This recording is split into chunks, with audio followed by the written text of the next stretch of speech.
चरणों के चुनाव संपन्न हो चुके हैं और जो रुझान आए हैं उसको देखते हुए विपक्ष मैदान छोड़ करके भाग रहा है। अभी से विदेश भागने के लिए अपनी टिकट बुक करा रहा है। भारतीय जनता पार्टी को प्रचंड समर्थन जनता जनार्दन का मिल रहा है। पांचवें चरण का चुनाव 27 को परसों है। भारतीय जनता पार्टी पूर्ण बहुमत से काफी आगे परसों पहुंच जाएगी और छठे सातवें चरण में यह बढ़कर के 300 प्लस का लक्ष्य भारतीय जनता पार्टी प्राप्त कर लेगी। जनता का बहुत अच्छा रिस्पांस डबल इंजन की सरकार को प्राप्त हो रहा है और मैं विश्वास के साथ कह सकता हूं कि प्रधानमंत्री मोदी जी के नेतृत्व में भारतीय जनता पार्टी प्रचंड बहुमत की सरकार प्रदेश के अंदर बनाएगी। सर, कल आपने अयोध्या में भव्य एक रोड शो किया, आपने रात्रि विश्राम किया, सुबह साधु संतों के साथ मुलाकात की, साधु संतों से समर्थन मांगा। तो किस तरह का समर्थन आपको यहाँ अयोध्या में देखने को मिला कि पिछली बार 5 की 5 सीटें आपके पास थी? भारतीय जनता पार्टी को पूज्य संतों का पूरा समर्थन है। कल रोड शो में भी आपने देखा होगा कि हर पूज्य संत भारतीय जनता पार्टी के प्रत्याशियों के समर्थन में जो रोड शो अयोध्या में था, वे अपने अपने आश्रम से अखाड़ों से बाहर आकर के और स्वयं पैदल चल करके पूरी शोभा यात्रा का उन्होंने स्वयं अगवानी की, नेतृत्व भी दिया। भारतीय जनता पार्टी पिछली बार 5 सीट अयोध्या की जीती थी, 5 सीट इस बार फिर से भारतीय जनता पार्टी जीतेगी, भारी बहुमत से जीतेगी, क्योंकि पूज्य संतों की जो तमन्ना थी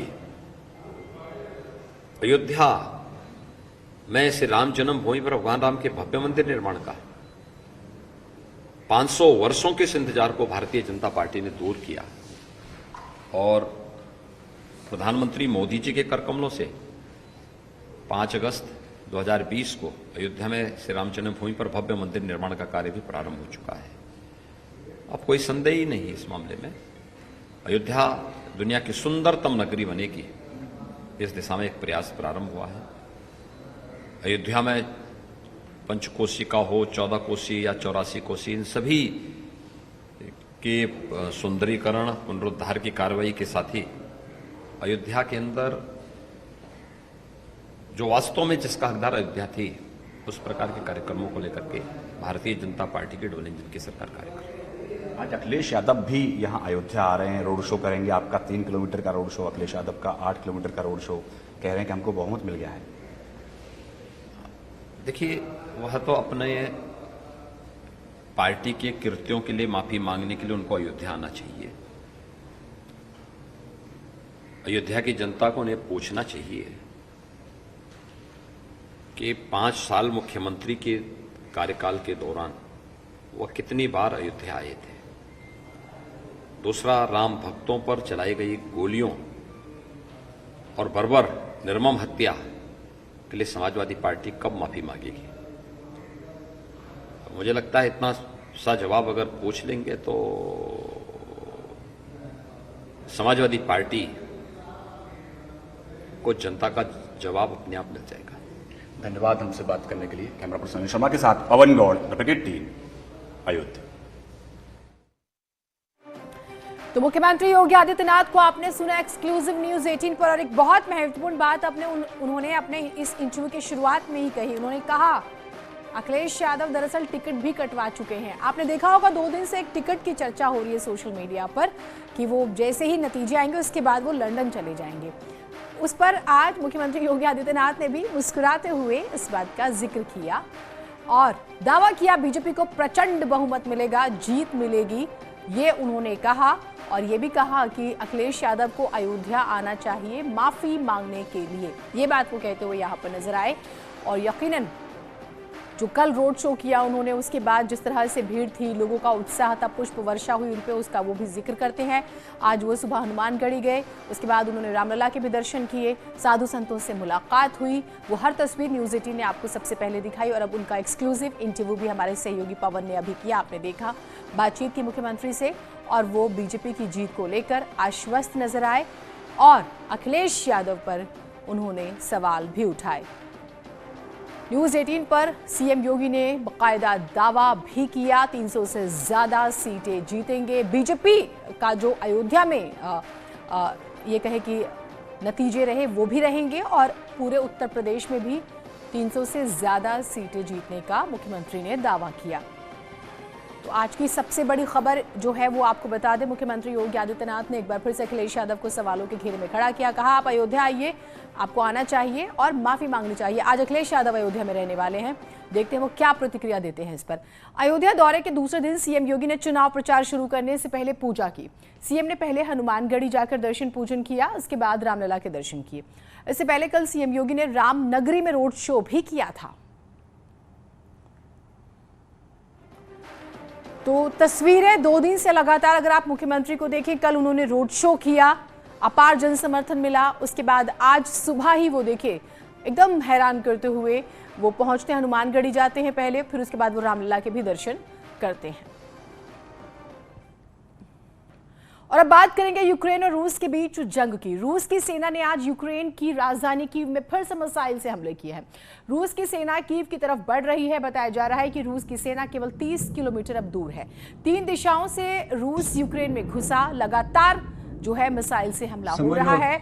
यूक्रेन जो है जवाबी कार्रवाई में रूस के लड़ाकू विमान और हेलीकॉप्टर को गिराने का दावा कर रहा है। तो लगातार 2 दिनों से आप देख रहे हैं रशिया और यूक्रेन के बीच में जो तनाव था, यूं तो वो दिसंबर से चला आ रहा था, लेकिन बढ़ते खास तौर से 2 दिन से जब कल हमला होता है। 5 तस्वीरें हम आपको दिखा रहे हैं। कीव में 3 धमाके हुए, धमाके की आवाज मेट्रो में शरण लोगों ने ली हुई है।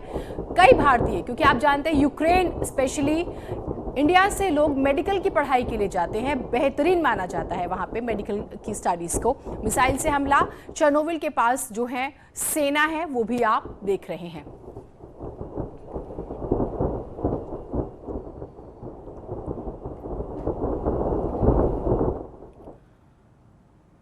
तो रूस की तरफ से किए गए हवाई हमलों की वजह से यूक्रेन की राजधानी कीव में भारी तबाही मची है। हमले के पहले दिन यूक्रेन पर रूस ने 200 से ज्यादा हवाई और मिसाइल हमले किए, जिनमें से 130 से ज्यादा लोगों की मौत हो गई।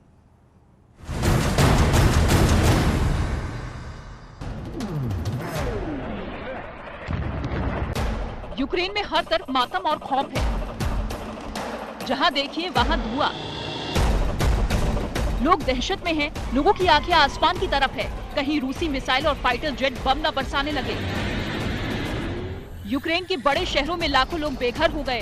रूस की सेना यूक्रेन की राजधानी कीव पर कब्जा जमाने के लिए ताबड़तोड़ हवाई हमले कर रही है, जिनके कुछ वीडियो भी सामने आए। एक वीडियो में शहर के एक इलाके में रूस के हवाई और मिसाइल हमले की वजह से जबरदस्त धमाके होते दिखाई दिए। धमाके की वजह से पूरे इलाके में काले धुएं का गुब्बार छाया। थोड़ी देर बाद वहां से कुछ ही दूरी पर एक और जोरदार धमाका हुआ, जिसकी वजह से आग और धुएं का गुब्बार आसमान में कई मीटर ऊपर उठता नजर आया। इन हवाई धमाकों की चपेट में वहां की एक हाउसिंग सोसाइटी भी आ गई, जहां भारी तबाही मची। बमबारी की वजह से हाउसिंग सोसाइटी के एक हिस्से में आग लग गई, जिसके बाद फायर ब्रिगेड के कर्मचारी उस पर काबू करने में जुट गए। हाइड्रोलिक क्रेन की मदद से आग पर पानी की बौछार की गई। वहां से आए एक दूसरे वीडियो में रूसी सेना के हमलों की वजह से हर तरफ तबाही का मंजर दिखा। रूस के हमले की वजह से पूरे यूक्रेन में हाहाकार मचा है। यही नहीं, रूस की पैदल सेना भी यूक्रेन में दाखिल हो चुकी है। रूस की तरफ से ये दावा किया गया कि हवाई और मिसाइल हमलों में यूक्रेन के 83 सैन्य ठिकानों को ध्वस्त कर दिया गया है।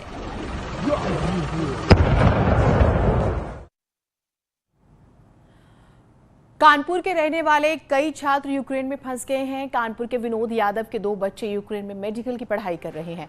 अक्षरा और आरव दोनों सेकेंड ईयर के 4th सेमेस्टर में हैं। इस समय उन्हें हॉस्टल के बेसमेंट में सुरक्षा कारणों से रखा गया है। कल शाम को उनकी माता पिता से बात हुई थी। तो खार्किव यूनिवर्सिटी में ये पढ़ रहे हैं। जैसे मैंने जिक्र भी किया, यूक्रेन स्पेशली मेडिकल एजुकेशन के लिए आप ये समझिए कि हब माना जाता है और वहाँ पर दूर दराज से अगर 2020 का आंकड़ा दे तो 20,000 स्टूडेंट्स, इंडियन स्टूडेंट्स जो है यूक्रेन में पढ़ रहे थे। कोविड के बाद ये नंबर थोड़ा सा कम हो गया। अभी भी बात हुई है, अभी भी तो वहाँ बेसमेंट में बच्चे हमारे जो है उतार रख दिए गए हैं। करीब 150-200 बच्चे, 250 बच्चे आए। पूरे हॉस्टल नंबर 5 का जो है बच्चा उसी बेसमेंट में ही है। तो वहाँ के जो सीनियर से स्टाफ, बाकी कैंटीन स्टाफ जो है वो सब उसी बेसमेंट में है। तो बच्चों से बात हुई तो उन्होंने क्या कहा? सुरक्षित? उन्होंने कहा कि हम सब सुरक्षित हैं, हमें वहाँ कोई दिक्कत अभी नहीं है। अगर इंडियन गवर्नमेंट हमें वापसी बुलाती है इंतजाम करके तो हम लोग सब लोग सुरक्षित निकल आएंगे। अभी क्या हो सकता है इसके आगे कुछ नहीं पता किसी को। कब तक उन्होंने इंतजाम के लिए ऐसी कुछ आशंका जताई? कुछ नहीं आशंका जताई, ना कोई वहाँ कोई मिलने आ रहा, ना कुछ कोई करने आ रहा। खाने पीने का भी जो इंडियन मेस वहाँ चलती है उसी ने दोपहर खाना दिया है। बाकी वो अपने कुरकुरे चिप्स वगैरह इकट्ठे कर लिए खरीद के वही ले गए। रूस और यूक्रेन के बीच चल रहे तनाव से सहारनपुर के कई परिवारों के लोग भी टेंशन में हैं। इनके बच्चे भी यूक्रेन में पढ़ाई कर रहे हैं। ऐसे परिवार दिन रात न्यूज़ चैनलों और अखबारों की खबरों पर पैनी नजर बनाए हुए हैं, साथ ही अपने बच्चों से मोबाइल फोन के जरिए पल पल की खबर ले रहे हैं। ऐसे कुछ छात्रों से न्यूज़ 18 ने बातचीत की है, सुने जरा।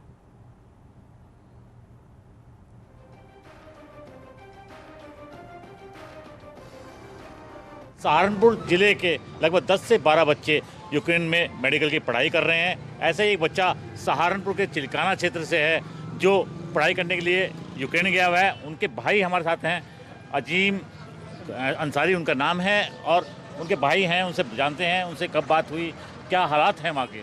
आज सुबह 2 से 3 बार बात हो चुकी है उनसे। हालात जहाँ पर वो है वो लवीव शहर में है। लवीव यूनिवर्सिटी का भी नाम लवीव है और शहर का नाम भी लवीव है।